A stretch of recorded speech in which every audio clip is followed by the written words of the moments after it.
Good morning to all students. Today we shall discuss some questions has been left from the details. One question हो गया था B, C, D, E हमें solve करना है. Question है कि explain the term renaissance in term of Europe. Explain the term renaissance. Renaissance का मतलब क्या होता है? यूरोप के संदर्भ में वर्णन करो. Explain term renaissance. रिनेसेंस क्या होता है? ऑलरेडी इसका एक शॉर्ट क्वेश्चन में सॉल्व हुआ है. The word renaissance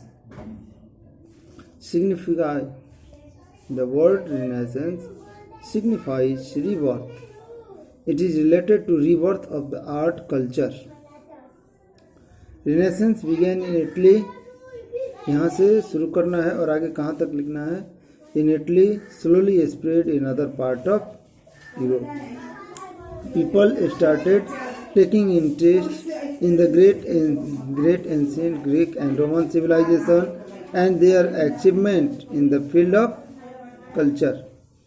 History, philosophy, art, literature were studied carefully, and it brought about many transformations.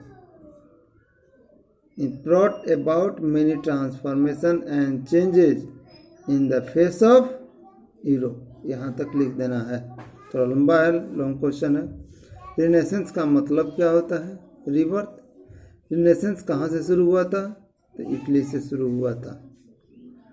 People वहाँ के किन चीज़ों में इंटरेस्ट लेने लगे? तो पीपल यूरोप के ग्रेट एंशिएंट ग्रीक कल्चर में, रोमन सिविलाइजेशन में इंटरेस्ट लेने लगे.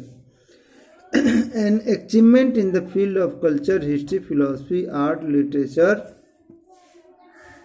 Where studied carefully and brought about major transformation and changes very face of Europe. ये रिनेसेंस में लिखना है. Second question. इसके बाद है सी नंबर क्वेश्चन कि what do you understand by industrial revolution. Industrial revolution से क्या समझते हो?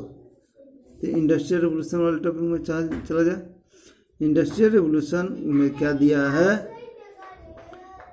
Due to tremendous increase, due to, यहाँ पर ड्यू टू लिख लेना. Due to tremendous increase in trade and created a great demand for goods.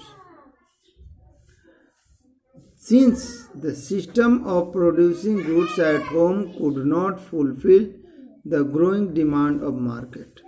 यदि वहाँ से नहीं लिखना है तो यहाँ से जरूर लिखना है. The system of producing goods at home could not fulfill the growing demand of market. यहीं से लिखना the system से. इसके बाद a new system of production replaced it.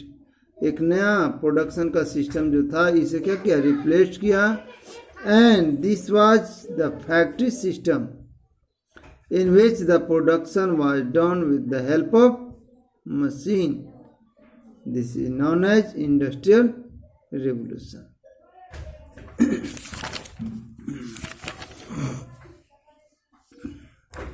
What do you mean by capitalism?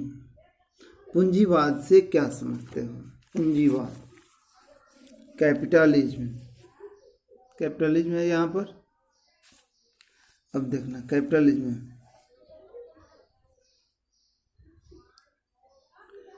यहाँ पर after arrival of factory system. यहाँ से सेकेंड पैराग्राफ है. After arrival of factory system, a new class of the people arose who were owner of the factories. Factory system के arrival के बाद एक नया क्लास इमर्ज हुआ यूरोप में जो फैक्ट्री के ऑनर होते थे. And this people control the production and sale of their goods. और वे वस्तुओं की बिक्री और उनके प्रोडक्शन पर उनका नियंत्रण होता था. In other word they controlled capital. और दूसरे शब्दों में वे कैपिटल पर भी नियंत्रण रखते थे. दस they came to be known as capitalist and the system came to be known as capitalism। और इस सिस्टम को कैपिटलिज्म भी कहा गया। इसमें थोड़ा सा और ऐड करना है। अब कैसे कैपिटलिस्ट हुए? तो जब कंपनी के ऑनर बने, पूंजी पर और वस्तुओं की खरीद पर और उनके सेलिंग पर, उनके प्रोडक्शन पर उनका नियंत्रण हो गया। दे पेड वेरी लेस सैलरी, और बहुत कम सैलरी पेड करते थे। किसको? टू देयर वर्कर्स, अपने वर्करों को।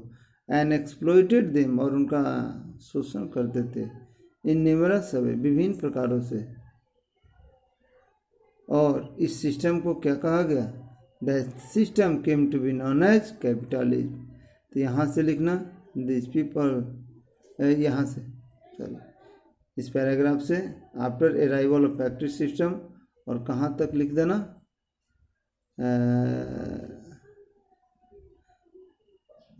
Exploited them numerous this away, यहाँ तक लिख देना न्यूमरस अवे।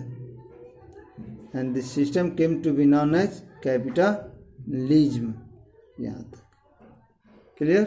आगे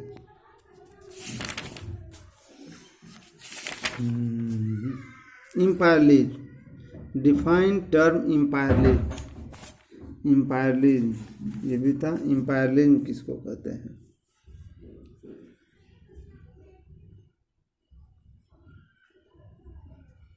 इंडस्ट्रियल रेवोल्यूशन लेड टू, यहाँ से द इंडस्ट्रियल, यहाँ से लिखना है, ये ब्रैकेट किया है, यहाँ से नहीं, यहाँ से। The industrial revolution led to tremendous increase in production of goods. So the first concern was to find the sources for obtaining raw material at low cost. Industrial revolution के अभ्युदय के साथ उनका मुख्य उद्देश्य हुआ कि अपने इंडस्ट्रीज के लिए रॉ मटेरियल प्राप्त करना। इसके बाद the second was to find market for surplus goods, और जो ज़्यादा वस्तु उत्पादित की जाती थी उन वस्तुओं के लिए मार्केट उन्हें खोजना, प्रबंध करना। This led to European nation acquire colonies in the politically and military weaker country of the Asian Africa. Asia और अफ्रीका के वीकर कंट्री, जो पॉलिटिकल और मिलिट्री रूप से जो कमज़ोर थे, उन राज्यों को, उन राष्ट्रों को एक्वायर करना उनका मुख्य उद्देश्य हुआ। And that came to be known as, और उसे क्या कहा गया? इम्पायरलिज्म कहा गया। यहाँ पर शॉर्ट में दिया है कि imperialism is the policy of extending politically and economical control of over the weak country by a powerful one, that is known as imperialism. यदि डिटेल्स में लिखना है तो ऊपर वाला लिख देना, नहीं तो ये लिख देना, जो तुम्हारी मर्जी। जो भी यहाँ तक लिखना, वो जहाँ से मैं बताया, यहाँ से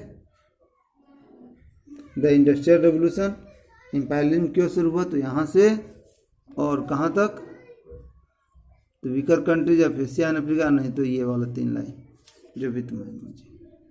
हो गया क्वेश्चन। अब नेक्स्ट डे से सेकेंड लेसन शुरू किया जाएगा। Okay, thanks, bye.